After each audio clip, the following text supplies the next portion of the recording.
I forgot our quote. I fucked up. I forgot to put the background back. It'll be all right. We're live. I'm gonna find the quote.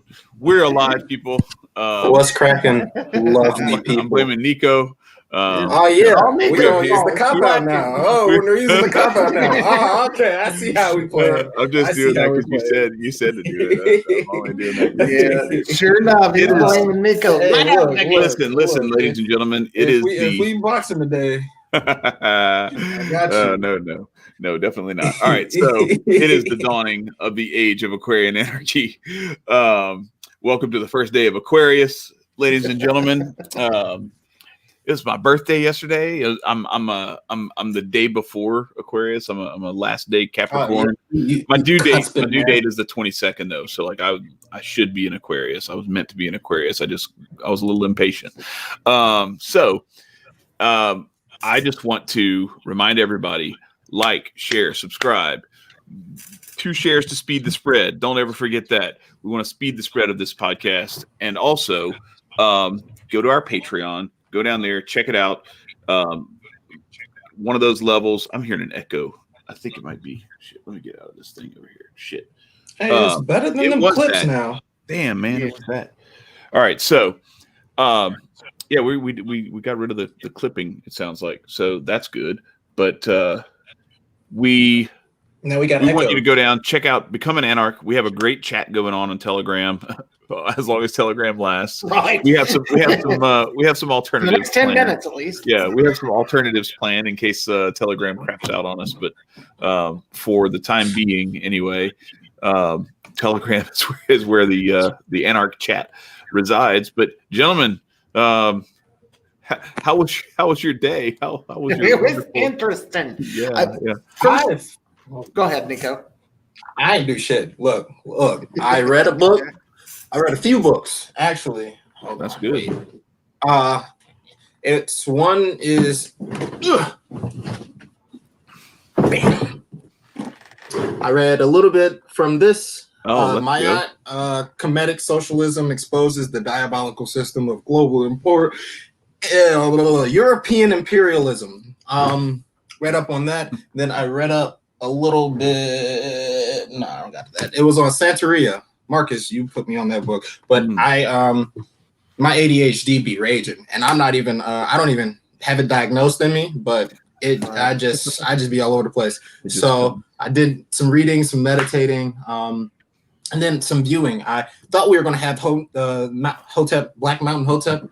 Oh yeah, and I was watching a whole bunch of his videos, and I was like, yeah, he with the shits. He ready to light some shit on fire. I like it. So coming up. Yeah. So I did that. I studied, and then I watched some gardening videos. So yeah, that was my day.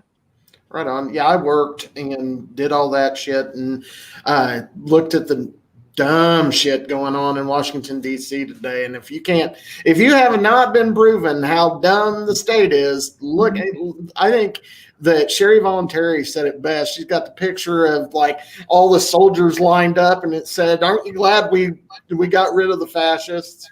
And which I thought was great. But one of the things I wanted to say to both of our anarchs and to those people just watching us and stuff is thank you for putting up with our growing pains and figuring out how to do this live. We're going to get it. It's going to take us a minute. Nothing happens in one day. So right. I just want to appreciate those people that have stuck with us as we grow. You know, a year ago, it was my fat ass sitting in here by myself, and we have grown a lot in this year. And this year's already, the 2021's already kind of kicked off for us, and I'm looking forward to growing. And like Nicco was talking about, we've got great guests coming up. Next week is Jonesy, the Podfather. I can't wait to do that. I've kind of talked to Jonesy here and there, but I've never had a real long conversation. Right. So I'm looking forward to that because he's my kind of people. Right. But Josie's good people. I'm looking forward to that. I've talked to him a bunch. I mean, obviously, like with the Jean Core project, we're constantly in contact. But yeah, I'm really looking forward to that. And he was like, what are we going to talk about? I was like, I don't know. We're just going to make it up. No, we're going to we do every time. we're gonna get into some, because he's got a, like, he's a different, he's on our wavelength, but he's also got his own perspective, and he's actually somewhat new to some of this stuff. I mean, he was one of the people when we were doing this discussion on the Mogul Summit this summer, who was, one of the people who was like, yeah, man, y'all got to get rid of that Anarchy name because, people get triggered by that. And I just think it's bad marketing and all this kind of stuff. And now he's actually like, he's come around to like, he fucks with the idea now. And right. And I really love that, because that's when you think about it from the standpoint of like what we're talking about here, what we saw, if you watched it, what happened today. And I tweeted about this, that this idea that this is some magical miracle of beauty, that we have this peaceful transfer of power, where we transfer the power to steal from people, throw people in cages for having plants, bombing and murdering innocent women and children all over the world, and paying oligarchs with the tax money. Sure. If that's what you call peaceful, then I'm going to tap out and I'm going to go build my own shit, and I'm not even going to pay attention to this nonsense, because that's like it's really disheartening to remember myself when I actually bought into all the pageantry and did all the flag worship and the hero worship and all this other kind of stuff, because it was really it was refreshing to be able to just be like, hey, here's a bunch of stuff about how this is all kabuki theater, and you're not in that club. George Carlin, shout out to George Carlin, R.I.P. man. R.I.P. to the goat. The big club, right. You ain't in it. But after that, I was like right back to the grind, doing my stuff for my job, and then doing some stuff to prep for this. And also, like, I want to say, like, I joined Clubhouse like 3 weeks ago or so, and I've actually been like hanging out in there a little bit, because I can like work on stuff on my computer and everything, and I can. How is Clubhouse? Because I have yet to hop on there, and I'm like reluctant to, because it's like sometimes it seems I can't say anything because I've yet to be on it, but it's like sometimes it looked like a room full of like a lot of ego. And then like there could be other rooms that are positive, I feel like if we were to start a room and start shooting the shit with people, we could gain a lot of traction, to be honest. Especially about our rhetoric. So I actually left a room that I was in for a good part of today, right before we went on the air, because to my perspective on Clubhouse is, at first I was just like, oh, this is like some bullshit, because I was seeing some of the stuff that was at the top before I found some of the good stuff, and then you join groups. Now that stuff goes to your timeline when you go to the app. But before that, it was like all this stuff, like 21 Savage is in this room, and then like this other one has these, and it's all these like celebrity stuff, and it's like it's really dumb, like ratchet bullshit. And then there's other stuff. There's like a room of people just moaning and stuff. Like there's all these weird things. But then there are these other rooms where, like, I have to say, like, I don't know if they're ever going to see this or not, but just in case they do, like, so the group that I just got off of, shout out to Aaron, shout out to is it Annalisa? I got to look up I got to find the names of some of these people, because they were just some really, really dope people who we are just like sharing ourselves and spending time, like just getting to know each other and sharing like solutions to things and sharing our own experiences and like just vibing off of each other. Alyssa, Paula's the bomb, Marcy. Anyway, all these folks that there's a bunch more. I don't want to I don't want to get too distracted from the show going into that, but really great people. And there's another room. It's called the Heart Space. Dude named Uncut and Nicco, this awesome chick named Bella, where that one is like, you go into that one, you take your avatar off and you put a heart in the place of where your avatar normally would be. And you go into that room and you speak ego free it's not about your body. It's all about your spirit, your soul, your heart speaking. And it's all this, it's a lot of, I mean, I know some people get weirded out by like positive affirmation type stuff and everything, but like this stuff is like really, really amazing. And it's like there's talk about like interdimensional travel and all this other kind of stuff where it's like, it's really, really dope. And there's some people who are like really well studied on this stuff, people who have had experiences, people who have had out of body, near death experiences, people who have flatlined and all this kind of stuff. So it's all about, to me, it's all about like, what do you cultivate? Where do you go? And what kind of situations do you put yourself in? And that's where I've actually gained like some really cool connections and relationships and everything. And I told them I was coming on here. I don't know if any of those folks are going to come. Let's see. Speaking of that rhetoric, yeah. And then how like you structure yourself and your spiritual sense, how can you relate that, or do you just digest it? Do you just digest it as information, or do you relate it to your spiritual sense? Can you relate it to your spiritual sense with the conversation that you've had? I mean, no, it's so that you have moderators and they're kind of like almost like it's like a seminar, and they're the people up on the stage, and then there's like podiums with a microphone that you can walk up to. You know, that's kind of the if I had to put it in physical space, that's the vibe of the room. Yeah. And so what I've gathered is that like okay, yesterday was my birthday. Like I woke up, and while I'm like, you know, making coffee and doing all that kind of stuff, I'm just in that heart space room listening to this stuff. And it's people, and it's just like, it's all love. Like everybody's like sending positive vibes. Everybody's like raising frequency to meet the challenges of the day and getting out of, you know, low vibration type of energy and everything. It was really, really cool to be a part of that, because like once somebody found out that it was my birthday, then that's when it just kind of like, I just felt like I was having a birthday party thrown for me by all these people. It was really, really cool. So, and you don't have to speak, like you can just stay in the audience and listen. And even if you get up on stage, you can just keep your mic muted and just like, you know, every now and then chime in or anything like that. But I don't know. I think it's all what you make it. It can be like an addictive thing, just like any of the other ones, Twitter, Facebook, all those things can be, you know, you can sit there, you know, commenting and, you know, whatever all day on any of those things too. So it's not any different from that, except that the difference to me is the conversations are organic and they're not text based. So you get tone of voice, you get to hear the intention that's in there with people. It's so much more positive if you go to the places where that's the intention, you know. And so I just stay there. Yeah.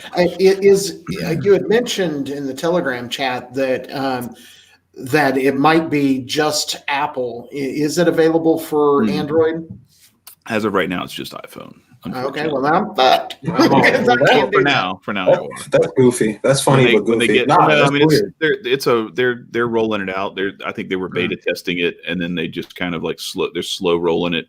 But yeah, when it gets to Android, it's gonna really be interesting. The only thing that I haven't seen yet that I'm waiting for, and I'm waiting to see how this gets managed, is there aren't trolls that I have encountered yet. Oh, there will be. Because the way that it is, so unlike Twitter or Facebook or any of that other stuff, like you can start an account, but you can't get on the app until I invite you. You're invited. Somebody has to invite you, and it's attached to your phone number and everything. So like they're gonna have to do like a whole bunch of invites to bot farms and everything. And so there's gonna have to be some person who lets that in. And the thing is, then it's traceable to who let, you know what I'm saying? Like, who's the guy? Who's the person who left their foot who stepped their foot in the door and let the bots in? Dipshits in, you know, because then that dude loses his account or that girl loses her account, you know, that sort of thing. So because I found it really bots destroyed Steemit. Oh yeah, I mean I don't even want to talk about. Well, what was Steemit?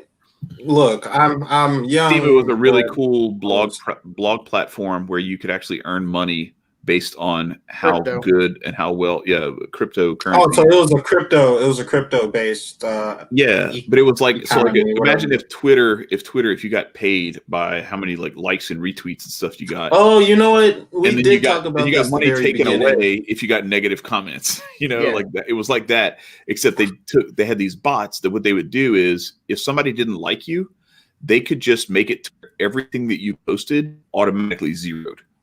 Yeah. So you can have people willing to give you $400 for an article, but if one guy went in there and botted it down with enough downvotes, it would just zero it out. It would cancel it out to where you would always stay at zero, and you could never make money. Hating ass niggas, huh? Oh yeah, goodness gracious. It was bad. Yeah. Yeah. And the thing is, I was making, just to give, props, and largely because of Adam, but yeah, that was a big, we kind of had a hack where we had somebody who had a big account and he was, but I mean, the thing is though, he was kind of like a gatekeeper, so to speak, in the sense of like, he had a major platform like YouTube does, or like, and he was like, okay, if you post something, I will repost your stuff, which makes it to where you get more money. And my upvote is worth more. So if I upvote it, but you couldn't just put some bullshit up and get him to do it. It had to be freedom based and it had to be quality content because he was he's concerned about his own reputation. He wants to make sure that you're not shitting on his platform. Facts. Yeah. So I do want to get back to the events of today. If anybody's under a rock, fucking Joe Biden is the new puppet in charge. And everybody's flipping the fuck out that, either on one side, oh my God, things are going to go to hell, or on the other side, things will never go to hell. Right, we're great. I got news for you. This happened a few years ago when Barack Obama went away, and the exact opposite thing happened. Right. These are the same tools, assholes. If you can't figure the fuck out that the bureaucracy stays in place, I don't know what to tell you.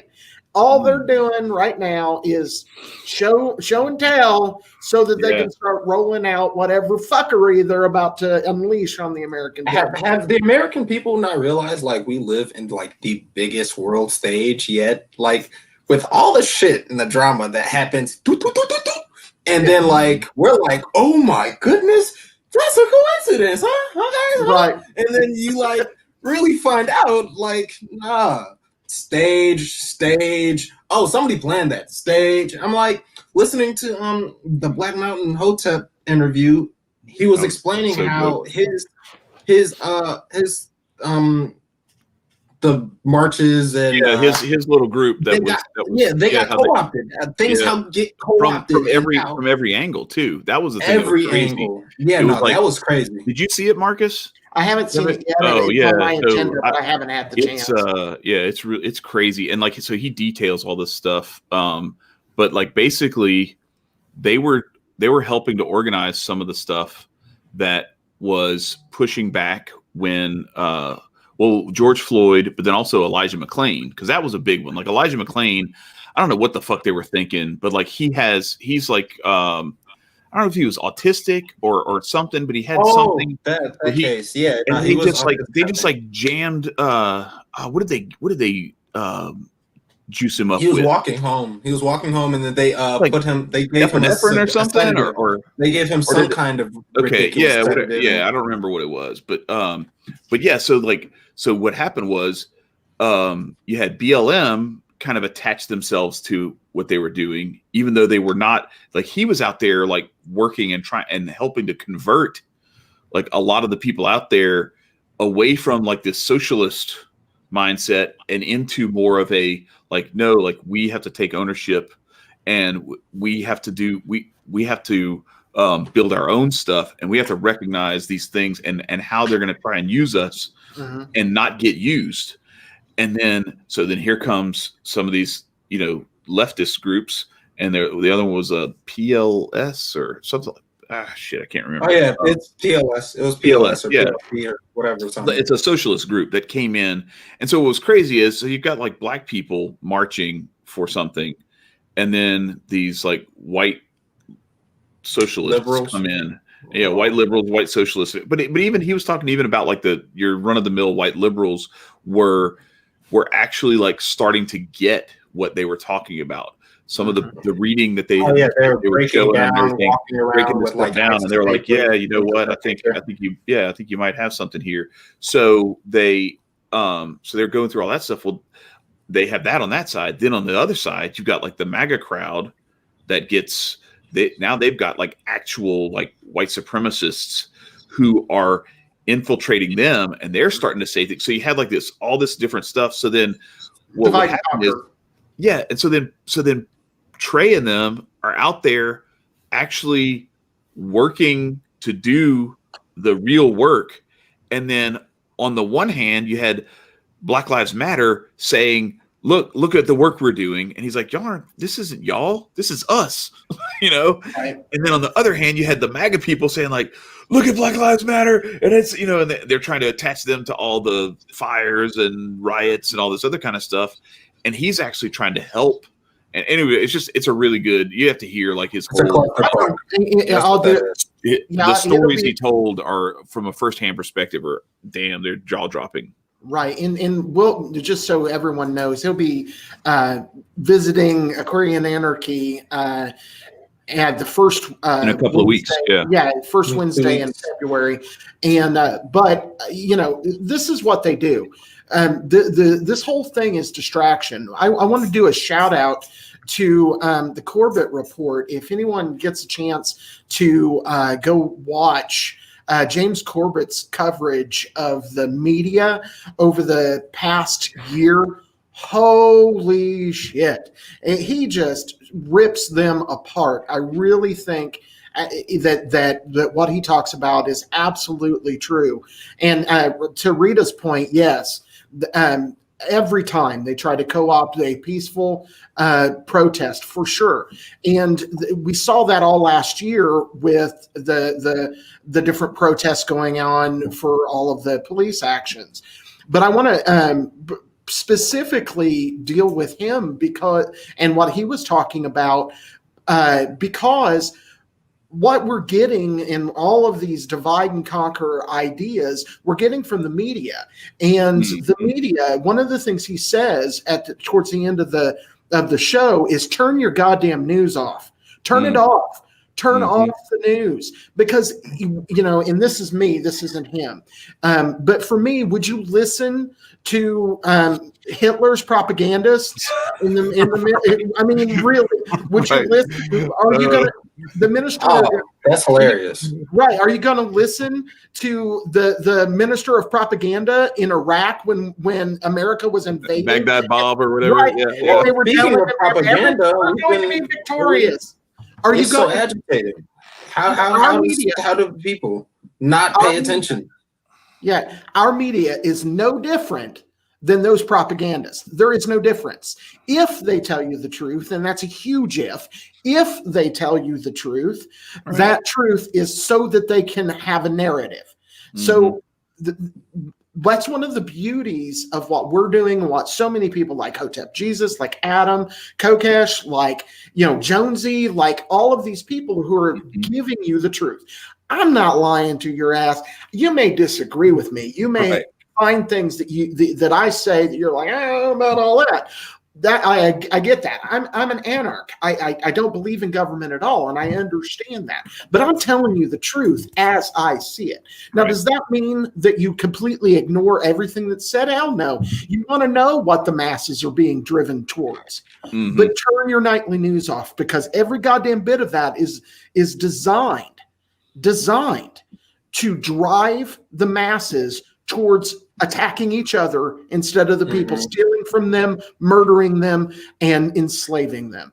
And so those kinds of ideas, what he reminded me of, and when I had the little brief conversation with him on Twitter, he reminds me of Adam several years ago because of that because it reminds me of when Adam went to Occupy Wall Street. The evil Jonesy. Jonesy's my dude, man. But I think if well, anyway, there might be something a little extra there between you two. Y'all got a love affair with each other. It's all Jonesy, no gay, man. Oh, shit. But no, seriously though, all of us out here, all of us out here trying to spread truth and offering different alternatives to what we think and how we think. I want to double up on that rhetoric of getting your ass off your ass in front of the TV. Mm-hmm. My grandmother, I take her pulse, or not pulse, but her heart pressure, her blood pressure every day. And she has a rudimentary life and it kind of sucks and all that. Well, she can't do much, but the meaning of it is that she stays in bed all day, no sunlight, no vitamin D, no kind of joy. Granted, I could be a better grandson and go down there and talk to her. That's another story for another day, but she just stays to herself and more reserved, and she stays in bed all day and then gets up, sits in her couch, and then watches the news. And then what the news is only things that, hyperinflate certain things or completely cover. Like, man, they could like legit pull off what ninjas see or magicians see. Like, it's right in front of your face and they throw some powder and then poof. Right. It's like completely gone or it's not there anymore. And it's really crazy because it's like people don't sit down and actually digest the rhetoric that's being said or said to them about certain things. Like, if there's a vaccine and everybody knows what a vaccine is, then why do I need to use these precautions to still use said and said, or not get, or to get said and said vaccine, this, that, and the third?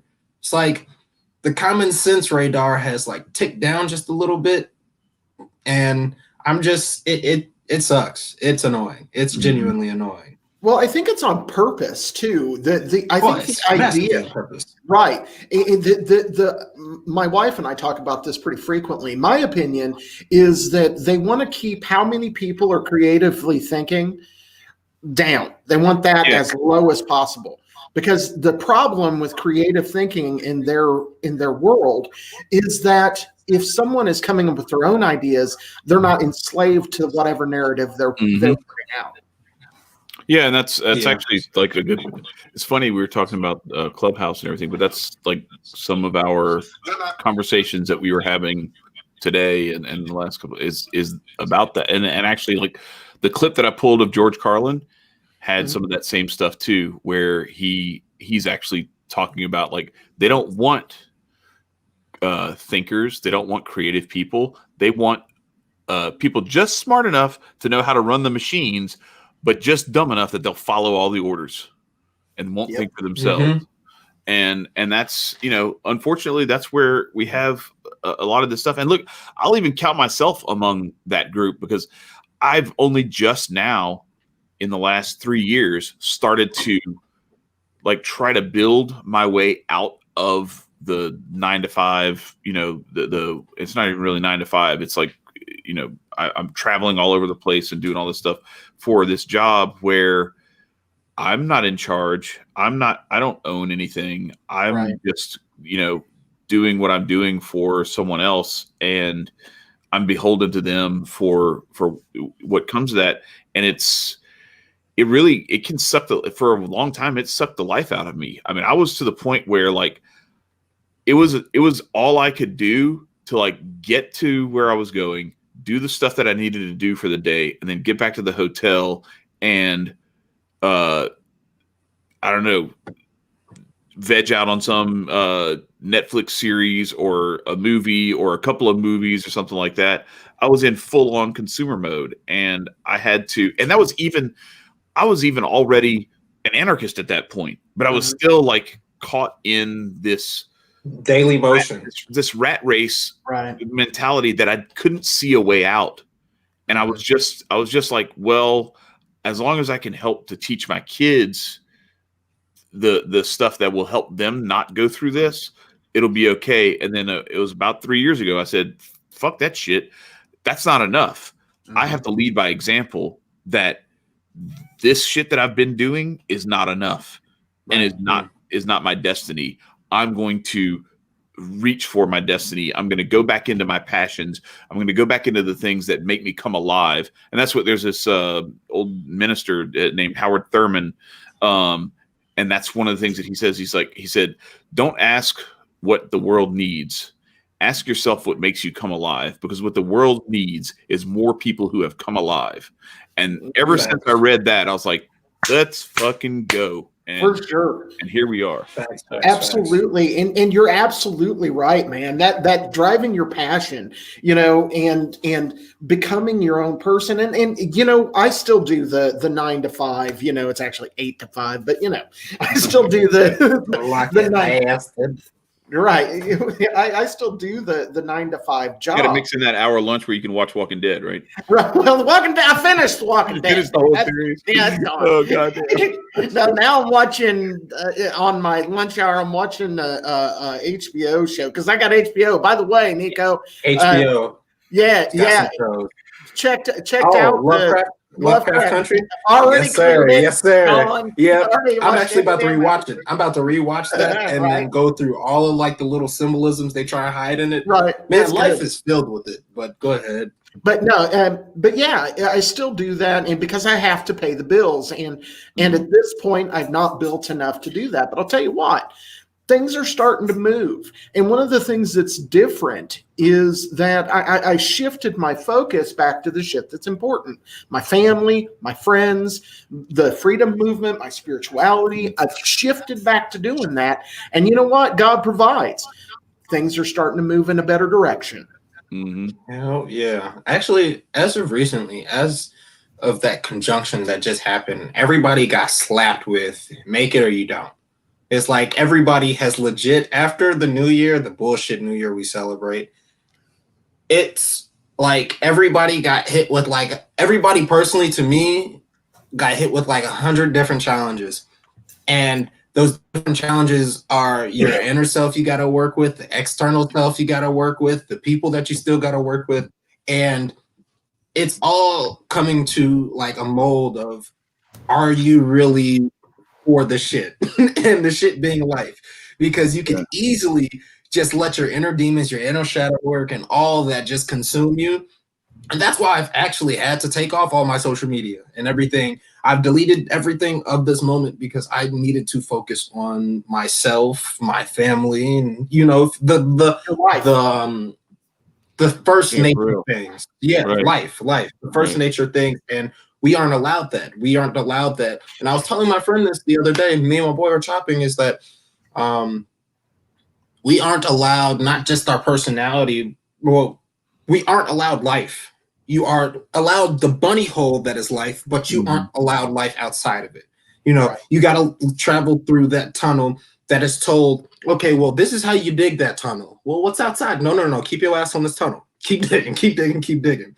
But on the outside of the tunnel, there's so much more. And I've just been focusing and viewing what is outside that tunnel, you know, because sometimes you get brought back to that tunnel mentality where, okay, well, if I can do this, and then sometimes you just get dragged into it. So how would you get yourself out of it? How do you get yourself planning for the next? So even with Joe Biden being our president and the crazy shit that he might bring, that eternally doesn't stop you from you being yourself. You know, I've kind of allowed, and a lot of people allowed, the outside world to absolutely influence everything they're doing. And therefore it halts society. It halts society. Everybody is in their tracks because, you know, everybody's on a fend for themselves type mode. And in the fend for themselves type mode, guess what? That's another pipeline that you have been fed. It's not that we don't have different pipelines. It's just you're focused on a specific one. if it's not about specific education, or if it's not about specific TV programming that you watch, or if it's not about the specific religions you pay attention to, it's all hoo-ha. Everything outside of that is hoo-ha. So I've been working on getting rid of the hoo-ha in my life. Good. There you Good. go. And it reminds me, it's funny, people that go camping, I like to camp. It's something I enjoy. I don't go like camping because Maybe I like you and Jonesy can go camping together. That's right. She's big sexy. Come on down to the Indiana Jones thing. We'll just take it easy. My wife might get a little upset. Oh, you are blowing Dude, you gotta stop, man. That's a little too much. I know. I'm telling you, I can do it. I can You're do making it. Chad I got a uncomfortable. point. I know. No, you're not making me uncomfortable. You're probably making Jonesy uncomfortable, bro. Josie's like, you know what? I'll hit y'all in the next line. Write this shit off. So seriously, though, it is like camping. You know, you don't go camping because you like to sleep on a shitty bed and get wet when it rains. You want to connect with nature. Yeah. Right. You want to be out and away from all the bullshit. And one of the things that I like about camping is I put this thing down and I don't fucking touch it. And that's the kind of shit that people need once in a while. Yeah. And that's one of the things that with this lockdown bullshit, they have just stopped, is being able to do that. Now I'm lucky enough that I've got, I go out in my backyard, spend a little bit of time with nature because where I live, I've set it up to where we kind of have a little, it's not, I live in town, but we have animals in our yard. Hell, right now we have animals in our attic I got to get rid of. But yeah, Facts. Right. And we've got to get back to the basics, connecting and talking to each other from the heart and camping, enjoying life, just being, like Nicco said, alive. Yeah, no doubt. And to the comment below, absolutely. Get away from the screens, read books, speaking of books, what is it? When I was reading today, I recorded something just to get my mind off of things and to watch my expression and all that hoo-ha. And I was reading about the calendar. Marcus, and I'm fairly sure we live in under the Julius Caesar and the Alexander the Great. Mm-hmm. Apparently, in the ancient Kemetic, there was 10 days, 3 weeks of 10 days. Now we live 4 weeks of 7 days, and they took each one of those days off of February and gave it to Black people and said, "Here's your month." And then they added it to July, and then they added it to Julius Caesar and Augustus Caesar, both taking a day off the February, and they're like, so it's really interesting to go in depth. I mean, people are going to tell you these type of things, but it's really interesting to go in depth and being able to really analyze certain things. So now that they've taken off certain days of the year, now we have leap years because of these assholes instead of proper years instead of proper flat out years. So now it throws a whole shakeup, and then people don't understand how important astrology, numerology is. So if you're living backwards, how would you ever move forward? Yeah, so that's what I was going to say. What role? Because all right, so one of the conversations that I had on Clubhouse the other day was this guy was he was deep into gematria and going through, and he's like I make money betting on sports off of this stuff. This shit is real. This is not, because people were like, well, you could take anything and look at some past event and reconstruct things and make certain numbers. If you just take the last name of the person, or you just take the first name, or all these different things, it's but look, I can tell you all the things going into something, and then I can tell you a prediction, and then when it happens, then what are you going to say about I just coincidentally figured this shit out after the fact? That's not the case. So I wanted to say what role does that play in the calendar, and how does that so much play out? Absolutely so much. Go ahead, Marcus. Go ahead. No, I was going to say, and one of the things that people don't get either is that really we one calendar doesn't really work for us on a level, because there really is two major cycles that people live in. And one of them is the solar cycle, the solstices, the equinoxes, and those kinds of things, the progression of the sun. But there's also the moon, and like the ancient druids followed the moon cycle much closer than they did the solar cycle, and they don't add up. They don't fit together perfectly. They just don't. And so you have to pay attention, because nature doesn't work with one system. That government likes to put everything into one set pattern, but that's not how nature works. Right. So it's so funny.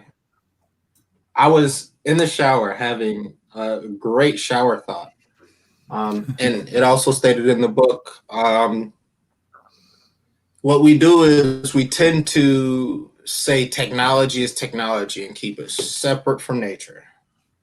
And I was only thinking of this because of the iCloud and what you consider consciousness. Consciousness is like a hub of everybody's brain that's linked up, and it's a big ass cloud that you can consider a brain, but not everybody's linked to it. You send information, your memories and all that. Then you get the iCloud that actually keeps your memory, your information, exact replica of what consciousness is. Right. But what we do is we tend to take the trivial things and then just be like, yeah, that shit's just there. In all actuality, there's a lot more to it than what you see. So on the basic days of the week, if anybody followed me at one point while I was using my social media, I'd give down a breakdown of what today's energy is and how it would reside and how it would work with today. I've taken a step back, so if you have been paying attention, I didn't forget about you. But the thing is that everything has a origin, a basis. And for example, numbers that correlate with it's all about correlation in the residing energy. So for example, on 9/11, when all those planes decided to crash, that energy was imprinted into the 11th. So any day you want to take a flight on the 11th, good luck, because of the imprinted and residual energy. So like your birthdays, those are very important. People don't understand how important numbers are, and then how they correlate to astrology and how astrology correlates to people. It's a big ass system. God took her sweet time with this shit. I cannot bullshit y'all. She took her sweet time with how she incorporates absolutely everything to breaking down. Well, his name is Chad. C. What does C stand for? It's the third letter. Third, what does that do? So Chad is communicator. He is comedic. Chad is somebody who's consistent. You feel me? Because of the residual 3 that C you got. That C is constant through life. So the many times you keep speaking on everything's a vibration, everything's an energy. So if you say Marcus, the M is the 13th letter, so it's 4. In some sense, Marcus is a very hard worker. He's a hard worker, and everybody's scared of 13. Everybody is like, oh, Marcus is the best performer at his job. So well, I'm not the best performer, but I'm the best new performer. Oh, okay, all right. But wait, are we talking about on the knees, or are we talking about at work? Oh shit, at work. At work. Has taken a turn for the worse for Marcus. I know. I feel like Marcus has become what I have become on the Jean Core project, which is like the butt of every joke. I'm good. Man. But yeah, you're relishing this opportunity where Jonesy can't defend himself except through the chat, and he tried one time, and YouTube blocked his chat, and I was laughing my ass off because I saw it in here, but it didn't show up on there. I was like, hell yeah, that's right. Kiss my ass. That's Jonesy. funny. That's funny. YouTube with the censorship, big censorship. We love the censorship. Right. Yeah. So when it benefits you, right? That's right. So the thing is that what Nicco's pointing out, and just to bring this to the joy that is Aquarian Anarchy, because we not only talk about politics, but we talk about spirituality. Is magic's real? God's real. The bottom line is spirit, and whatever you want to call the great spiritual thing that's around you, it's real. And no matter what you do, you can't escape it. There is not, you live in a spiritual life. He's talking shit now. Right. But you live in a spiritual life. You just do.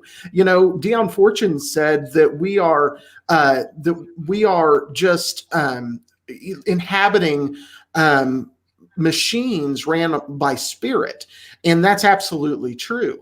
One of the things, Chad, that you were talking about with how does this work or what, it reminds me of a story, and you're not going to like it because it's one of my old crazy friends that called up demons. So this dude, as long as he's not at my house calling. Right. It's all right. So this dude, what he did is he worked with the coercion, which is a demonic system, and he called demons and told them to do shit for him.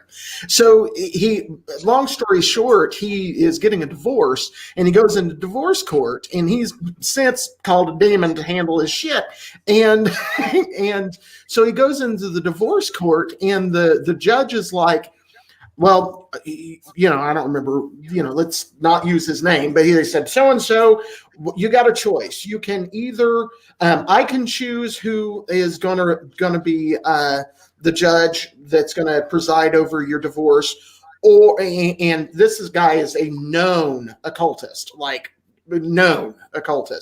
and he said, or we can just spin the Rolodex and pick somebody. He says, give me the Rolodex. They spun it, got the only Wiccan in the entire Rolodex. Literally spun it in court, put it in, and got the only person who had a magical point of view as the judge. That's real. Hilarious. Yeah, that is real spirituality working for his benefit, and all these. Did my boy win? Yeah, my boy win. Look, if we sitting out here conjuring stuff, I need you to conjure somebody who's going to work for you. You feel me? Hey, I'm telling you, when I learn how to do that shit, I need a whole mess of people doing a bunch of shit for me. I had to slow down because you've crossed me once, and I promise you it's gonna be a bad day. But I slow down because I'm a nice person. I want to be nice. I don't feel like sitting down praying for 12 hours to hurt you. I don't. So let's just mitigate it. Ethics apply to spirituality too, so we don't hurt nobody. That's true. No. Look. Ethically, if he hurt me, I'm gonna be like, you got me, and then my great aunt's gonna be like, I got you, bro, and take care of it. Like that's it. That's all. I'm not out here to hurt people. It's just if you mess with me, I'm gonna be like, you got me, cool. That, and then she gonna take care of it. That's it. That's all. So, Chad, you were about to say. Oh no. So all right, yeah. So I my curiosity was definitely piqued on gematria after listening to the way that this gentleman. Ludlow, I think was his name on Clubhouse, about that stuff, and I was like, all right, so I know what I'm going to do. I'm going to ask Marcus what I need. What should I read? Where should I go first if I want to get into that and just kind of understand a little bit better? There is a lot of good information. Gematria is one section of Kabbalah, which is Jewish. Right. Yeah. Right. And some of that too. Right. And some of the best places to go are like not full books. Like one of the best books that you can get on Gematria is Aleister Crowley put a book out called 777, where he lines out the different major things that line up based on both Hebrew and Greek Gematria. And so that's a good book. Anything by Gershom Scholem is good because the hard part about gematria is you have to understand why the things interact. Like, for instance, the number 93, which is a huge number for Thelemites. Aleister Crowley used the statement, do what the will should be the whole of the law, love is the law, love and the will. A bunch of the words in there all equal 93. Love, law, and will, all in Greek, add up to the number 93. So they're connected. But you got to figure out why they're connected. And so you have to understand Kabbalah. So that's why I suggest Gershom Scholem. How do you spell that? I think it's Gersham. Scholem is SCH. It's been a long time. I found it. Yep. Yeah. German Israeli philosopher Gershom Scholem. Okay. Yep. All right. And What about he's got a few books. Do you pay attention to Norse like Mythology? This is, I think, Norse, right? Yeah, Yeah, well, weird. Norse weird. I have this, I have something on Northern Magic, I have something on Kabbalah. And I'm just reading up on it and things of that nature. Can black people use Kabbalah? Anybody can use Kabbalah. Man. It's magic, okay. And the answer really, the traditional Kabbalists tell you, no, black people can. Only Jewish people that are men that are over 45 can do it. So I wouldn't be able to study it. I've been studying it since I was 18. So funny how that happens, right? Right. Where there's this. There's always, it seems like there's always this attempt to monopolize information and control over things. Yeah. Yeah. One of the things that I think that you, and to answer your question, Nicco, I have looked into Norse stuff. It never interested me that much. You would think that it would, but it and right. You've been working out. We'll get back to that, but no. I don't know. I'm assuming that's Ant. Maybe I don't know. Maybe Jonesy. I don't know. One of them got onto the Joncourt YouTube account and put that. So I had to do it. I'm sorry. Right on. They're having a whole now I got about Big Paul running into a fence post or something like that. They're having this whole conversation that has nothing to do with us. I'm like, are y'all watching the show? Jesus Christ! Well, hey, I'm at least you're here. At least you're here. Right. I just want to make it to where that has to all be super chats. Right. That'd be great. One of these days, like I said, building. I'm gonna fix it. I'm gonna make it happen. You're gonna get a Hotep and build, brothers. That's right. But no, with Kabbalah, Chad, I think you will find it very useful because the symbol set that winds up getting incorporated into the Catholic Church is straight out of the Merkaba and Hekkelot mysticism that eventually also becomes Kabbalah. Okay. So the symbol set that they're using, it comes from the same origin, and it's also Judeo-Christian, so it's going to be more palatable for your personal tastes. You start getting into Crowley, and you start getting into the point now where, like, hanging out with you two dudes and like so many of the other people I'm hanging around with, like, palatable to my taste. I mean, look, I made it through the entire of Jesus Young Pharaoh interview, and I didn't get triggered at all. But being told I was a reptile, alien, that's whatever. Growth. That's growth. Yeah. That's absolutely beautiful. So and, let's watch the whole go on some big boy pants and get you to read one of these. How about like this? Here, just read. Even though, look, I'm not Native American. I am not black. Or wait, I am black, but not black. Like, wow. How did you stop being black? The whole mess. Michael Jackson pulled black because I've always been brown or copper or whatever skin color that brown people have been associated with. But like, I don't have a lot of these ethnicities in my genome, in my code, but it's still a good read because not only it's like reading or watching something on like white supremacy. It's not going to help me in any way learning how to be a white supremacist. But it's great for me to know their tactics, their strategies, their little symbols, and all that other fun stuff. Right. It's personally not needed for me to learn it, but when you're adverse in all forms of culture, that's actually another reason why I super jumped into this. Not because I felt like, well, it was a real strong calling, but it's something that you have to do. I say this all the time when it comes to religion or just life in general. You have to get outside of yourself. Recently, I made like a fat old Facebook post, and I was like, I'm done. Fuck everything. Fuck it. And the only reason why I said that is because that I've been living to appease other people. We all live sometimes to appease other people, and it's not just yourself. So when society says, you fucking with some voodoo, some fuckery, I'd be like, nah, that's just roots. That's just how it is. That's just how I am. That's how I'm built. But to the untrained mind or to the very, very feeble or the closed-minded person, past lives. Oh, to the closed-minded person, you only see it as one thing. You only see it as a structure. You only see it as a big old picture that can't be altered. But until you become that artist to start stroking that brush and learning how colors mix in certain things, then you'll always be ignorant. That's why I personally believe in going into things that scare you. When you get scared, when you get antsy, it's because you don't know shit. And when you don't know nothing, you become reclusive. So you can't be reclusive no more. You have to grow.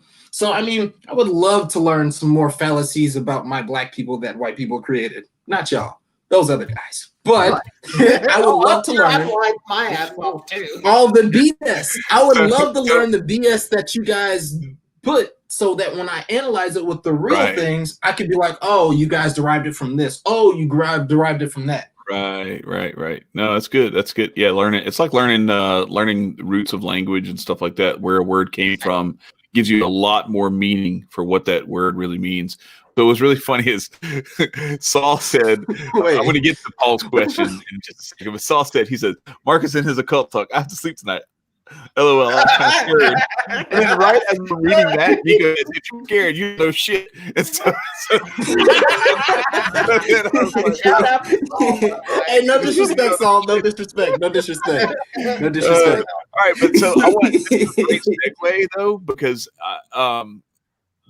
Big Paul asked this question, and I was about to say, "Hey, look, we've been going about an hour. I want to go a little bit. I want to run this a little bit longer, like maybe another half an hour or so, 45 minutes, if we have it." But I wanted to give this opportunity to let the audience ask questions. So let's go with that one first. Big Paul says, "Marcus, past lives, yes or no?" It's actually a relatively complicated question. I know that it sounds like it'd be real simple, but it's not from my worldview, because we think that we live in three dimensions. We do not. Science has at least said that there's at least 6, probably 11. My personal opinion is they will find out that it's an infinite amount of dimensions, that there is an infinite amount. And my understanding is that the 4th dimension, the first dimension out of what we understand as the 3 dimensions, is time. Time, yeah.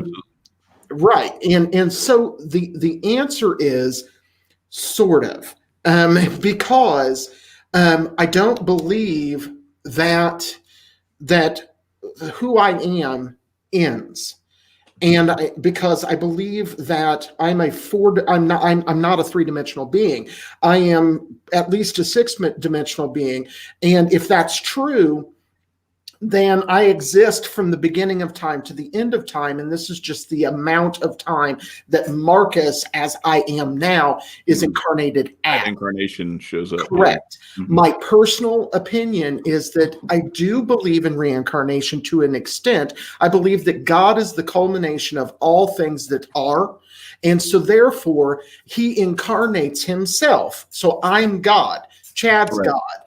Paul's God. Nicco's God. Everybody is God, and we are incarnating, and our energies may pass on beyond that, because I also believe in the multiverse, and I believe that there are millions of existences, and I believe that once this personality in this reality stops existing, it moves to one of those other entities where I didn't die, and adds to that energy of that Marcus in that place. So can I don't think on? I don't. Yeah, just a second. I don't think that I have been a bunny, other than a fact that that bunny was the total, of existence or what have you. And I don't believe that I can go back and visit past lives. I believe that I can visit in my mind through meditation, can look at past lives, but I don't know that they are directly connected to me. So I hope that unless Jonesy had a pet bunny when he was a kid. I don't know. Anyway, what were you gonna add on, Nicco? No, this conversation makes my mouth water, because it's like, damn, I love talking about this. It's like, it's the things that you obviously don't know anything about. Like, we know nothing about this shit, but it's so fun speculating on it. Right, so, for sure. in my thought process is that past lives are obviously a thing, and for only to the extent of it being like God being a big old blob. Think of like a big old blob in the universe after the Big Bang. And then from that blob, we split from two. And then from that splitting from two, we split and split and split. And those little splits are little souls, which are us, and the individuals, which are God's experience. God doesn't perceive time. When you look at the Bible or anything else, it says God created the world in 7 days. What the hell is 7 days to God? So therefore, it's like technically he did it in 6 days, and then on the seventh day he rested, right? Right. Took him a breather. My bad. Wait. No, but I'm with you. Like it. You know what? What? We just talked about how there was 10 days instead of 7. Right. But look, so what's interesting though is like when my little brother, when Hotep Jesus had him on his show this summer, my brother, he was talking about it, he's like, yeah, but what is a day? He was like, what about an eon or an age, or like there's all these different time measurements that you're trying to take something that's written in like multiple other different languages and then bring those things into words that we use in present day America and try to make it seem like it's all this like very finite technical. It has to be precise like this. Yeah, finish your point, Nicco, and then I want to get into. I'll break it down real fast. All in all, I think that God created us, and we're a part of a little simulation that you choose what kind of species you are: human, you're whatever, a reptilian, or you might be an alien. And then once you choose that, then you can choose like, okay, well, what are my differences? What are my challenges? And then once you choose about like those challenges, you get shot off to Earth. When you go to shoot off to Earth, then there's like a lot of streams. I'm trying to hurry up. So then there's a lot of streams of possibilities of what you can really live. So with that, if it doesn't say micro machine, it's not the real thing. That being said, it's like, say, for example, we're talking right now. All of a sudden, I hit the power off button on my thing. Therefore, I stream off into a different parallel universe, which is technically a past life, but a present life to me at this present moment. But in the past, which is a past life for me that's still living a present moment, I didn't do that. So all in all, it's like, I think God is like a big old simulation of trying to expand what is life. And what is life is living through every single possible experience, human, non-human, air, rock, and whatever it is. So time is completely relative. A life is a life, and it's the experiences that you equate to this life. So you bring and travel over to another world. So that other world, those past life experiences, is that culmination of you. That's what I think. Absolutely. Yeah, Nicco, you gotta come on Clubhouse. I'm gonna bring you in. You gotta come Clubhouse. You gotta come join the heart space, and you gotta come join the heart space. Are you in? I don't associate myself with people. Yeah, no, I have my homie hooked me up. He was like, you already got invited. Well, shit, you don't need me then. Goddamn. Right. He added me like 3 months ago, and I still have yet to like really talk on that shit. I'm like, oh yeah. Well, then I will find you and I will ping you into the. Flag me down. Yeah, I'll most definitely have conversations. Yeah, for sure. Because there's some. Wait, what did Rita say? Oh, I don't know. I hadn't gotten there yet. I was just going to let Marcus whose question is next? That's Ebony. She said, have you ever had a negative experience in what you practice, Marcus? The answer is several times. The bottom line is one of the things, and we've covered this in a couple of our episodes, but when you mess with God, when you look into what creation isn't neat, and it isn't safe, and it isn't all raindrops and lollipops and those kinds of things. It's dangerous. And so yes, it has. I've experienced demons. I've been attacked multiple times, and I learned how to defend myself. That shit hadn't happened in a long time because I learned how to defend myself. And so the answer is yes, and the stories are too long to probably tell at this point, but they do. And that's just the way that it is. I mean, if you look in the stories, to bring it to the Bible, I mean, if you look at the serious seekers after truth in the Bible, they get attacked. They get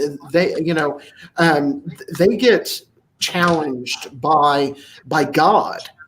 Because that's the way that it works. When you look at reality, black and white's a thing. And, yes, most things are gray, but black and white's a thing. What I would say is that that more often than not, the experiences I've had with my spirituality, there has been more love, compassion, and joy expressed than anything else. And at no point was I ever not defended. And real quick story, when I was attacked once, I made the mistake because I was protected. Long story short, I was getting attacked. And so I had a circle on the floor. My dumbass stepped outside of the circle like a dumbass and literally was flung across to the room in front of people. This isn't me freaking out. No, they saw me go, ah! And literally flung across the room. And immediately my holy guardian angel came to my aid. So did you turn around and say, "No one does as a dwarf"? I did. I packed my words right there. No, but yeah, I have had negative experiences. And for anyone who hasn't heard the disclaimer that when dealing with active spirituality and magic, if you expect it to be safe, magic is not the path for you. Mm-hmm. Hell no. Hell no. Real quickly, you want to answer Big Paul? After that, I want to answer something that Rita asked, and then But go ahead with the. For sure. I think 3, 5. Yeah, I'm just making my way down. What does he mean? I don't know. I think he's talking about the 3D to 5D, the consciousness. Okay.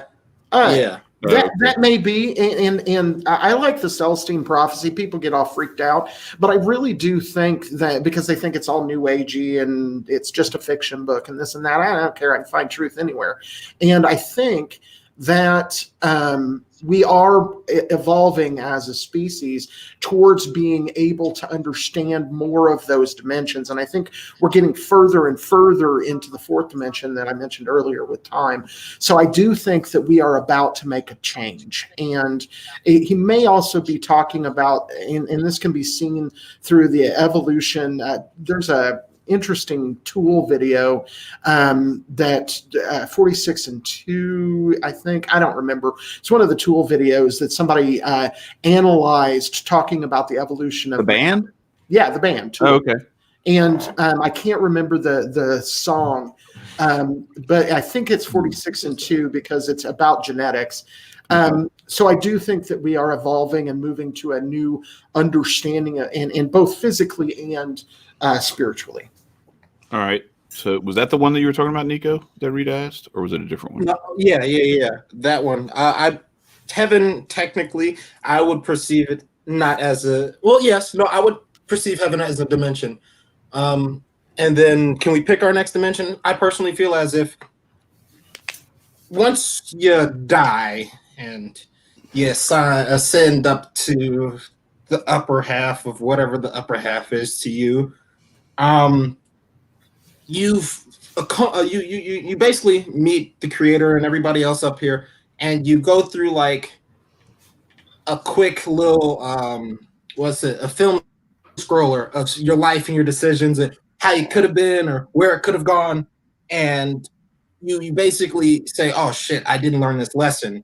So all in all, I believe you choose your next dimension on where you go based off the lessons you need to learn. And I personally believe that heaven is a dimension because of the fact that it's just another room. Earth, the 3D is just a room. We're just chilling in a nice little room with a whole bunch of souls and a whole bunch of shit we don't know about.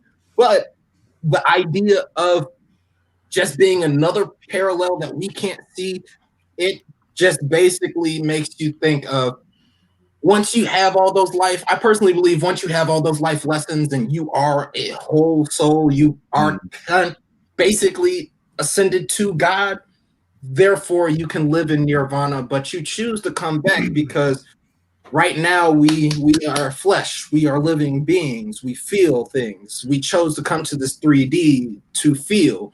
Now, who knows, 6D, you might be able to do a lot more other things. You might actually have powers in 6D, but like it's all about perception and how growth is. I don't know. Your growth and understanding of what isn't tangible in front of you. Yeah. All right. So you want to answer Saul's question, Marcus? Yeah, sure. Actually, yeah, I like Saul's question because the answer is you already have them. Yeah. There's a friend. You got them on December 21st, right? That was right. Superpowers. Yeah.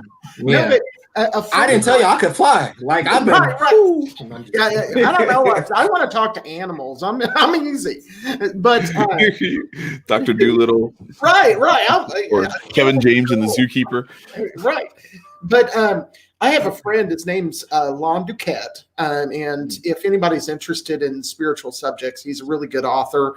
But he's also the Archbishop of the Ecclesia Gnostica Catholica, or the Gnostic Catholic Church.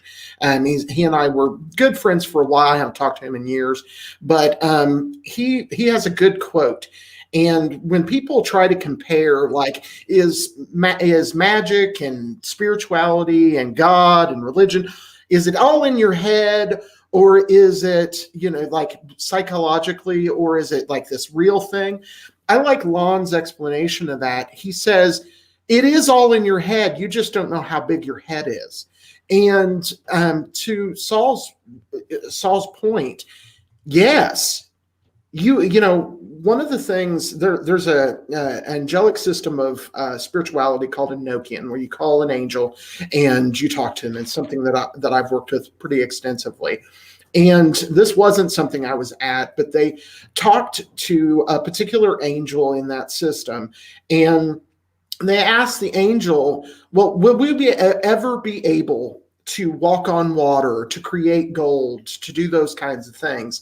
And the angel's answer was, yes, you will be able to in Lil, which in the Enochian system is like heaven. It is the highest of realities. It's LIL. And you will be able to there. You can do anything you want, and you will no longer want to, because you will be so enlightened that it won't matter anymore whether you can walk on water or create gold, because you won't care about that shit anymore. Right. So to Saul's question, you can do it now. You can create anything you want. I created a group of men that come together every week and talk about anarchy and talk about common events and talk about voodoo and Haitian Nicco just popped out. Right, he did too. Love it. But create whatever we want, and we can be whatever we want, and that is, it is a matter of putting time and effort into it. And just because it's a spiritual subject doesn't mean you don't have to still put time and effort into it. Right. You do. You still have to build that. So Jonesy has a question. Do you believe in aliens? And also, no, I'm not reading the rest of it. If you don't believe in aliens, do you believe in aliens? If you don't, I believe in aliens. Absolutely. I think they are here among us as we speak. If you don't believe in aliens, I think you wear 2 left socks. And if you think 2 left socks are a thing, Jesus, I need you to get some help. Right. I need you to go get me. What we do in the industry is we tell someone to go get us a bucket of steam. Like try getting a bucket of steam. It's pretty difficult. Yeah. So, I mean, you can't. I mean, let me not. It's one of those things that, like, when someone goes out and tries to do it, you got a sucker who has no idea what they're doing, because they're like it's, I mean, if they really smart it's really and not worth freeze the the effort. bucket and try and like get a little steam. Let me stop. Yeah. So like sublimate it. Think about this. And now it's just being scientific. We have a sun in the middle of our solar system. That sun produces life for absolutely everything. But we're not the only solar system with that kind of sun. And not just that only kind of sun. Who the hell are we to say that we know what the alien, the construction of an alien is? Mm-hmm. We have it. I personally think we're aliens on Earth. If you look at every single thing on this damn planet, it looks nothing like a human but a goddamn chimpanzee. And then if we want to play the evolutionary game, why aren't them niggas humans? So maybe God was like, nah, I'll keep this extra chromosome. No. And I don't know. So do like chimpanzees and other, like, in that, kind of primate family or whatever, are they because it seems like humans are much more, and I don't know. I mean, I know nothing about this. I'm just going to admit that right out. No. Everything. Does anybody know whether or not? No, I'm not talking about opposable thumbs. The sunlight, like human beings have in common with plants, like we feed off of the sun. We literally, like, my mother-in-law has not been feeling well lately, and it's like when I finally got her outside, got her in the sun, like, it's revolutionized how, like, she feels and her attitude towards the day and all that kind of stuff. It's, I don't know, I just wonder about that, like what other animals are that prone to or are that in that much need of sunlight. I think like we are. I think all animals need vitamin D, but I don't know. The answer really, Chad, is I don't know. I don't know enough about animal biology. Yeah, me either. Yeah, I'm not. That's not my thing. So what Natasha said, what does Marcus practice? That's I practice being a good person. I agree with, well, I agree with, I've been influenced by a lot of different paths, including the typical ones, Buddhism, but largely, what I find the most joy from is Afro-Caribbean religions such as Voodoo, Santeria, and Kimbanda, and Umbanda, and those kinds of religions. But what I do... Once you go black, you don't go back. That's right.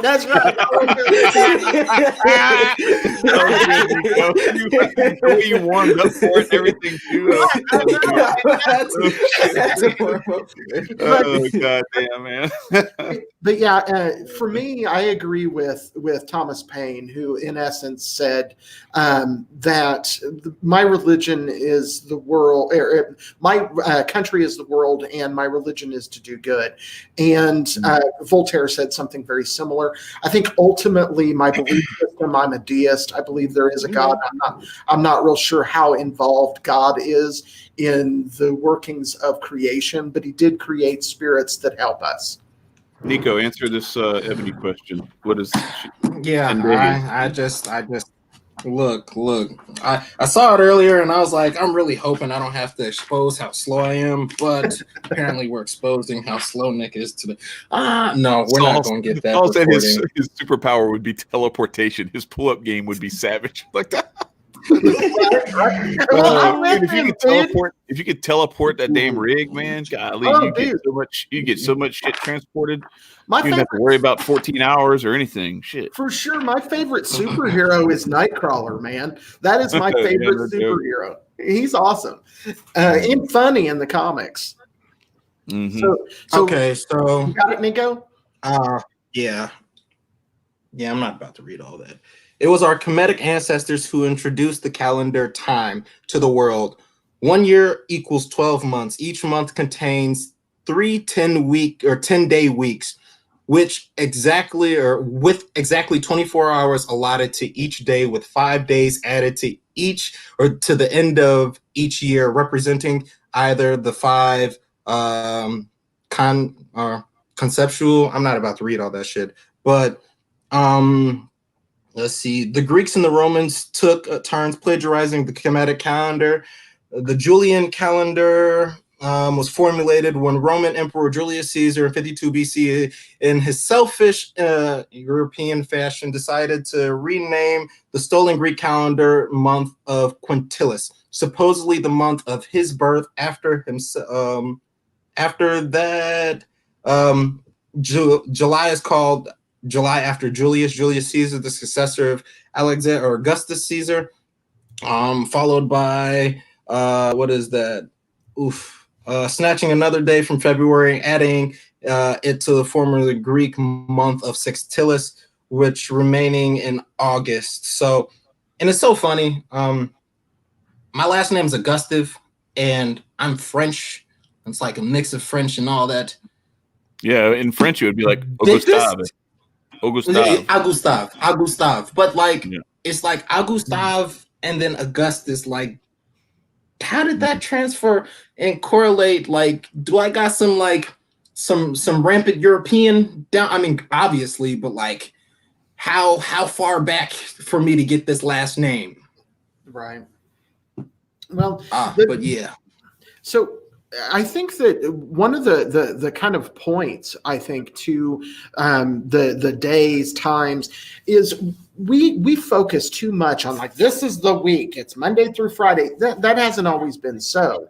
Mm-hmm. And it has it's changed throughout time. So one of the things we like to think of things in 10s and 7s and 3s, but there's a whole argument for organizing things into 12s. And so I think that however many days we use doesn't really matter as long as it works for a society. Mm-hmm. Did you answer this already when you were telling the story? I don't remember. I don't think so. If you don't want to answer and mention it and bring the name up, I don't care. Okay. I don't know exactly which demon he's talking about. If he's talking about the demon that attacked me, or if he's talking about the demon boy called the one that flung your ass. I thought he was talking about the one that your flung my ass across. Yeah, no, I'm thinking the one that flung you.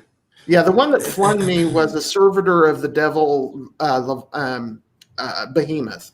There's a hierarchy, and it was a servitor, so it's less than the devil, that deals with Behemoth from the Bible. And it was one of the whole thing started with a kind of a witch figure that attacked me in the night and literally scratched my chest open. And yeah, good times. And but it wound up that did some research when that happened. And to be clear, this has been 15, 20 years ago, something like that. He said, yes, it was the one who attacked and tossed your ass. Yeah, it would have been a servitor of the devil, because there's a distinction between devils and demons, of the devil Behemoth. And I never got a name, didn't ask. Next time, tell his ass to clip his nails. All right, we don't play them scratching games. Right. To be clear, there were two different demons. That the first one kind of visited me in the night, and my ex-wife. Your ass got tag teamed? I did. They were like, The first one, I was asleep and literally my shirt ripped open and there were scratches down my chest. My ex-wife could attest to it because she saw it happen. Scared shit out of me. And immediately I had a bunch of people that did magic. I was like, hey, guys, I need you to come over. We need to have a meeting tomorrow because I just got attacked. This sucks. And did some research, figured out who I thought it was, and then called them into a triangle. And my dumbass stepped out of the circle, got flung across the room, but got to see ish. When I say see, I didn't, it was more of a mind's eye thing. I did feel, but got to see my holy guardian angel take to defending me. Oh, okay. That's awesome. All right. So I don't think we have any more. Anybody else have any other questions? This was different, but this was actually really fun. Like I feel bad because I feel like most of the questions were directed at my weird ass, but no, it's okay. Well, I know none of them were directed at me because like I don't have the experience with all the cool shit that you and Nicco have. Well, so, like, yeah. Nicco I don't have cool experiences. The only experience that I've hit Marcus up was I was getting mentally terrorized by Pennywise. It was funny. And it was. Now you can make Saul. I don't want to go down that. Right. My bad, Saul. Blame this entirely on Chad. Let's get banned Chad again. We all float down here, Saul. We're all floating. Yeah, no, he legit. It was like a legit like presence on me. Like, have you ever seen a horror movie before and then like you feel like your brain just like feel terror before? Well, Marcus, I know you know the feeling. So the terror feeling. I was asleep in my bed, and this was when I was like really opening up to a lot of it was around Halloween. I was supposed to go to Haiti for Halloween. Haiti has 3 days of Halloween, and with Halloween, if you know about it, there's a veil that becomes very, very thin to the point of psychic vampires. We can get to that, but there gets to a point where like it just becomes non-existent, and it's like they're there in your head with you. They're in your head space with you. So I was like about to go to sleep, and all of a sudden the new version of Pennywise became very familiar with me and my brain, and was like talking to me, and I was having a conversation of back and forth, and the more I had this conversation of back and forth, the more my brain felt a little bit more terror. And I was like, you know what? I'm done fucking with you. I stayed up all night. And after that, I got a spiritual bath and I did a cleansing. And for the majority of it, he went away. And then he'd pop up and be like, oh, Nicholas. And I'd be like, bro, I'm trying to sip some crumpets and tea and you interrupting me. And I don't appreciate it. Right. So leave me the fuck alone. It's fallen off. Actually, I was supposed to do a ceremony, a ritual for Madame Bridget. Get some gusto under me, get some consistent love over me, protection and all that. I didn't do it. But I most definitely did I was doing tarot, and thank you for that. Thank you for that. I want you to know, ban Chad, cancel Chad ass now. Everybody in the chat, ban this nigga, ban him. Cancel Chad. Marcus, I'll see you on the show next week. So, what is it? It wasn't that one. It was the new one, huh? So, I think I wasn't. That was the new one. That looked like an old one because the outline looked pretty tough to me. Let me go back. All in all, it was. You want to bring it back? Go ahead. Come on, let's rehash it. That's the new one. That's the new one. That's the new one when he's under the bleachers or whatever. Is that the bleachers or is that the movie theater? Is that the movie theater that had the movie, one of them. I don't care. Fuck that guy anyway. The point being is that I was mentally terrorized, and like it felt like an entity that was just like clingering and lingering on. I'm done. I'm done. So Psychic vampires. It's a thing. Everybody knows that that person that, and it doesn't have to be somebody that's, looks dressed in black and wandering around. That's not necessarily what you're dealing with. Everybody knows that person. When you walk in the room, the energy goes down. Like that person just makes everybody tired. They drain off of you constantly. And it is a thing.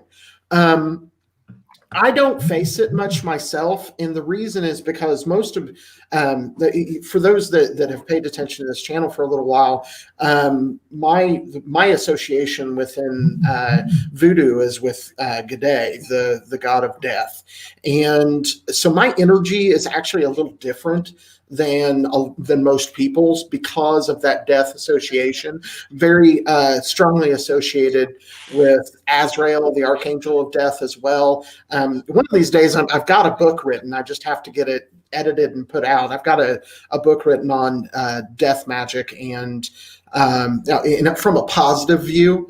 But anyway, I don't deal with psychic vampires much because, like, suck away, get you some death energy, enjoy that, because it literally generally makes people sick.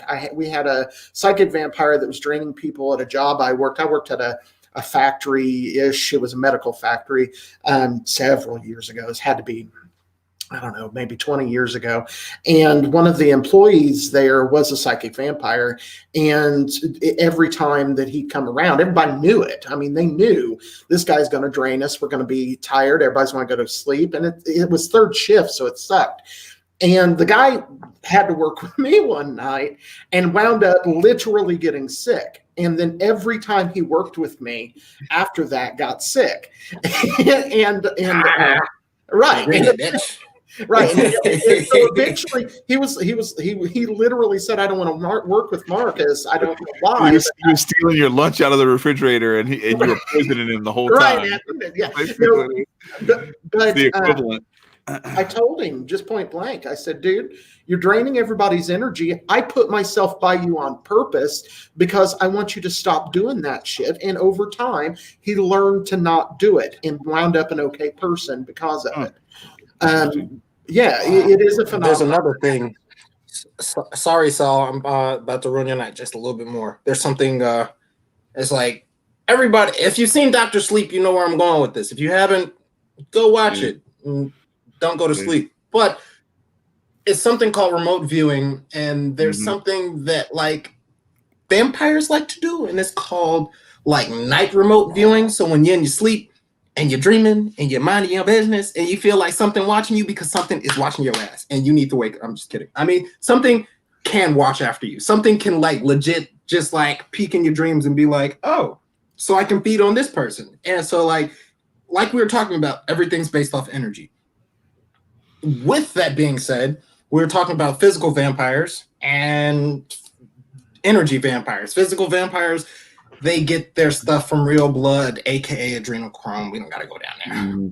Then you get the psychic ones that are able to look at you and have that smile on their face, and they pull you down, like Marcus said. If it's not that, it's in your sleep, and they just suck and prey off your feast when you're sleeping. And that's why certain kids have terror nightmares, is because it's implemented by them.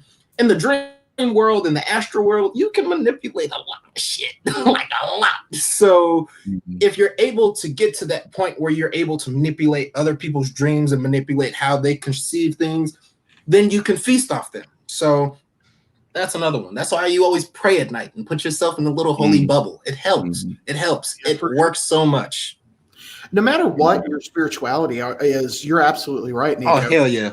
Protect yourself. You know, if you start to look into deep spirituality and that kind of stuff, absolutely. I don't care if you're saying Hail Marys, do something. Oh, this Yoda quote's awesome. Yeah, I love it too. I wanted to read this one from Big Paul earlier too. Like he says, this conversation demonstrates the elevation of frequencies and how this many strangers are here on the same page tonight with all the other distractions, but we are on this stuff. And I agree. Like here we are. Like we are choosing to ignore the theater, and instead we are working with each other to learn from each other and to share our experiences with each other and to hopefully like lift each other up. Like that's the biggest thing is I want everybody to come to this show with the idea of solving problems, finding solutions and like lifting each other up, because that's how we elevate from all the nonsense, is by helping to do that for each other. So yeah, thanks Big Paul for that. That was huge. And also Sketch. I've been seeing a lot of the stuff that Sketch Therapy's been dropping in the chat. It's very good stuff too. And so let's see what I don't know. I'm trying to see if there's any more. Shut up, Jonesy, man. Nobody's listening to you. Yeah, man. Look, I've been dying over here looking. I've been waiting for Jonesy's response. I can't wait till next week, motherfucker. I'm going to be muting your fucking mic. I'm going to be muting your damn mic and cutting you off and everything. God damn, man. Jesus. Why everybody want approval from Chad? Anyway. Fuck Chad. Ooh, okay. All right, Nicco. You traumatized me today. You traumatized me today. So I get to pull that one off. You thought we were doing that interview today. You were like studying shit. Hang on just a second. Look. My bad, bro.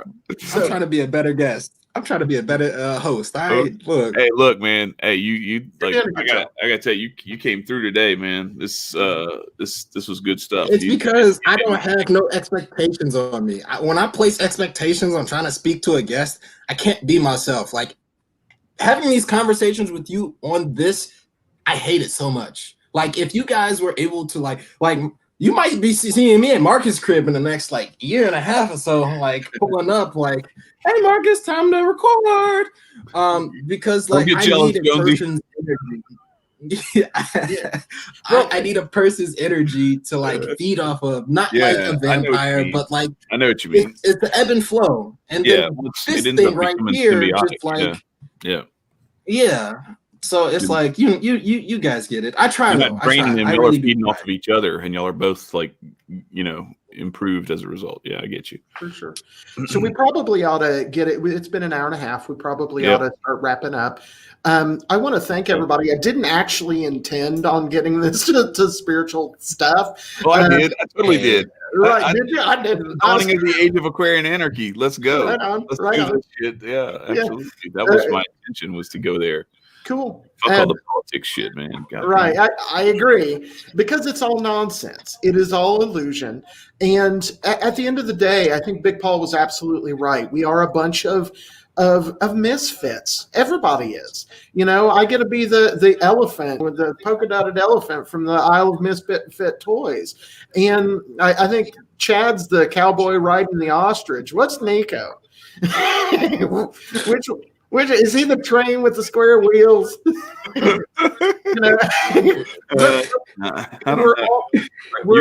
Are you the dentist? I want to be a dentist. No, I'm the polka dotted elephant. I know, I was joking. But no, we are misfits. That's the way life is supposed to be. We're supposed to be individuals. And that's what we do here at Aquarian Anarchy, is we teach individuality. We respect each other's differences, and we respect the fact that, I love Chad. Chad has a little bit more of a organized religion kind of feel than I do, but I respect who he is, and I love his devotion, and whether that's to God or to freedom.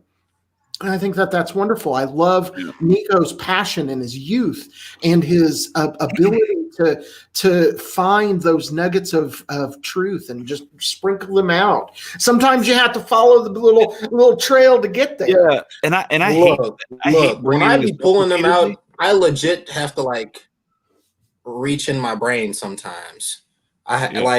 Sometimes y'all will get those gems, and then other times I'd be like, is it coming? Is it gonna fall? God, just help me. And I'm able to do it. And when I find a good path, it's great. I am working on sobriety at this moment in time and slowing down on smoking weed. So maybe I'll be able to give you guys those good gems instead of like a pile of rocks. All right. So look, we're working on that. We're working on. I hate to like continuously bring this up, but like I feel like I have to, because I want everybody, because I don't know who all knows this, but like I'm 47. Marcus, you're like 45 or something like that, or 46. 46. Okay, so you're there too. Nicco hasn't even made his 23rd birthday yet, and like you saw the shit that this man was spitting tonight.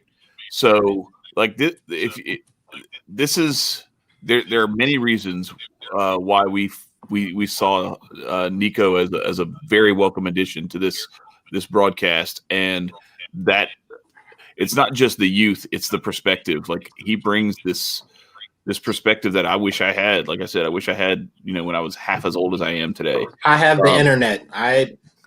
Well, yeah, but still, I had the internet for a while, and I still was like on some bullshit. So I very much. I'm young.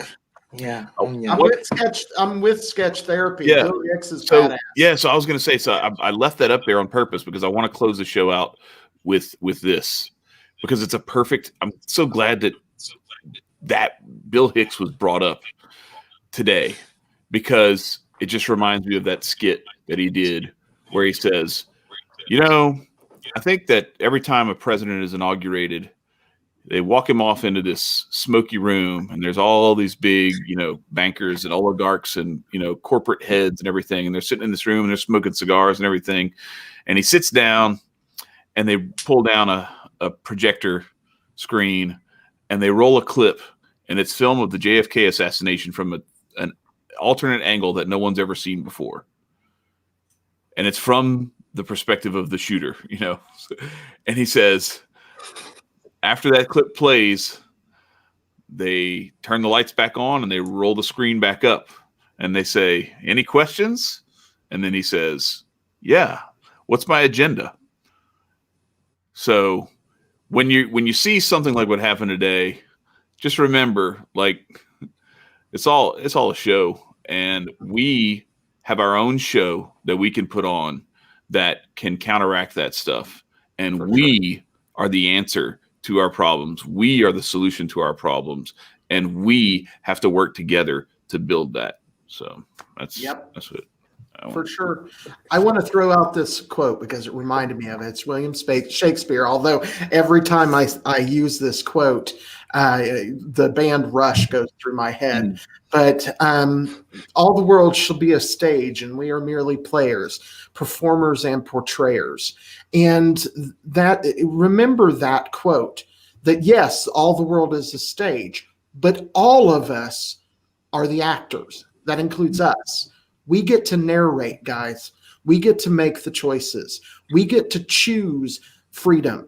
I wrote an article for Adam Kokesh I guess it's 2 years ago now, man, I'm getting old. But and I wrote it about slavery, and I wrote it about that subject. And one of the things that I came to realize in the article was that we choose whether we're enslaved or not. These are our decisions. And if you decide that you want to be held down, that's on you. I'm free. Mm-hmm.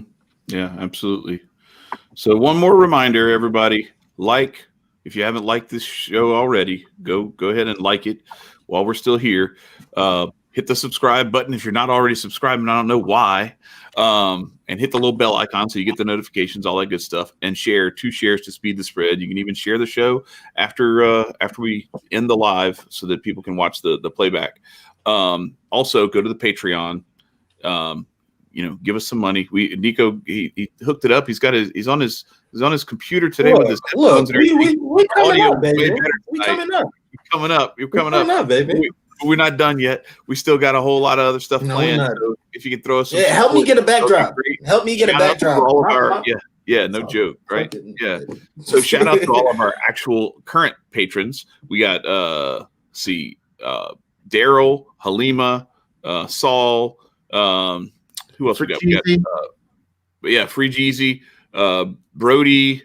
There was one other one though. Oh, and Gabriel. The guy who I met at the. I hope you got them all. Yeah, I think that's everybody. God, I hope I got everybody. If not, I'll get you next time. Right. yeah, please go and support the show there if you like what we're doing. And No, it's not. Don't forget to be your best self out there and help other people to be their best selves too. It doesn't end just with you. Like, reach outside of yourself and try to help lift other people up. And with that, I will let Marcus take us away with his favorite catchphrase. Stay free.